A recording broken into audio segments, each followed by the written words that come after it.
So welcome back, and I assume that if you're here to watch this video, you saw my last video.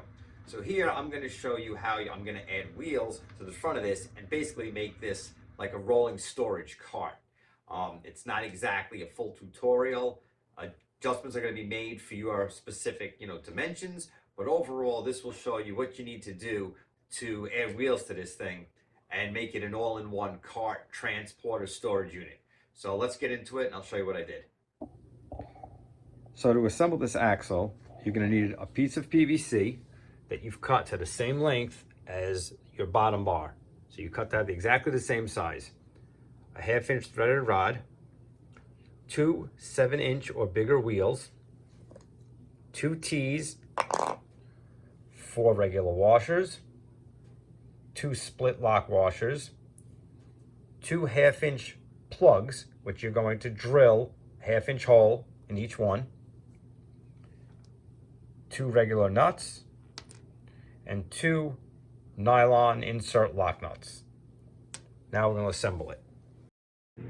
So for the assembly on this, you're going to take your pipe, put it together, put your caps in that you've drilled the 1/2 inch hole, and then when you put your axle in, you're going to want 1 lock washer, 1 regular nut, 1 regular washer, and on this side another washer, and then you want to see how much it's going to stick out when it's threaded on, and you're looking for about 3 threads past the lock nut.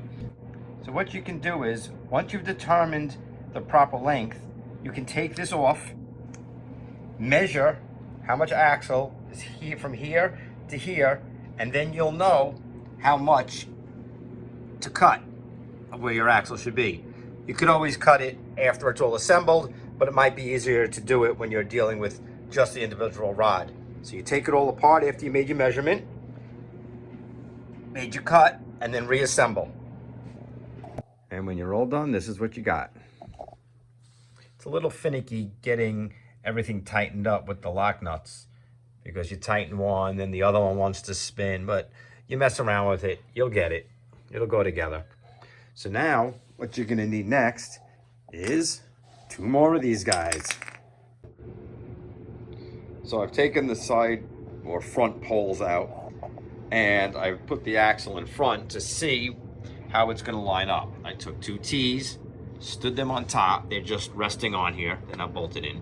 And I see that the axle's a little bit high. And that height's gonna be determined based on the size wheel that you have. So this is a 7-inch wheel, and it looks like this piece here is gonna have to come up a little bit to make this alignment work out. So what I would do is, I would take a little scrap piece of PVC, put it in here, put it in that side, and then see, when this is connected, how much of a gap I have here. Make that measurement and cut the pieces to suit. So I made my adjustments, and you can see now that this is going to line up practically perfect. So I determined, if you're using a 7-inch wheel, that the piece that's going to go in here, you need about 1 7/8, maybe a 1/16 shorter than that. Remember, if it's a hair short, when you put this in there and this connects, it's still going to be inside. As long as it's not too long, you'll be good. So a 7-inch wheel, you get about a 1 7/8 inch spacer. Now we're going to fill in the pole that we took out. We'll measure from here up to here, taking into account that it's going to go in about 3/4 of an inch on either one, and we're going to fill in those poles to get this thing back in shape. Once we do that, we'll determine how far away we want these wheels to be to the frame. So let's get those poles in place. And there it is, all attached. So you can see everything is spaced out. And I had the spacing based on how close this would be to the boat. So if you have a bigger wheel, of course, being the diameter will be bigger, this would get a little closer, so you'd have to make this a little longer, so it'd be back. And that's how it is. So now what I'm going to do is add the handle. So I was going to replace this elbow with one of these T's like this, and then, you know, run it up and over to the other side. But being that I have some of these 4-ways still, I'm going to use this here and run another bar across just for some added strength. Not sure that it needs it, but since I have these pieces, that's how I'm going to do it. So now I'm going to work on putting the handle on this thing. And there it is with the handle in place. As you may have expected, it's basically just a loop. However, it's not finished like this. What you're going to do after you have your handle in place, you are going to take a drill and drill through your 2 end pieces and through the post, through the handle. Start with a small bit and work your way up until you get to a big enough bit that is going to accept something like this. Or you can use a regular bolt, whatever you feel like is going to work for you. And this is going to go right in here, just like that. This pin is actually too long, it's just something I had on hand. And now what we're going to do is we're going to pull this handle off, and we're going to sand the ends of this down so it slides in here a little easier. That way the handle can be easily removed, and when you want it on, you just put the pin back in. When you want to take it off, pull the pin out. All right, a little thing happened to me, so I don't want this to happen to you.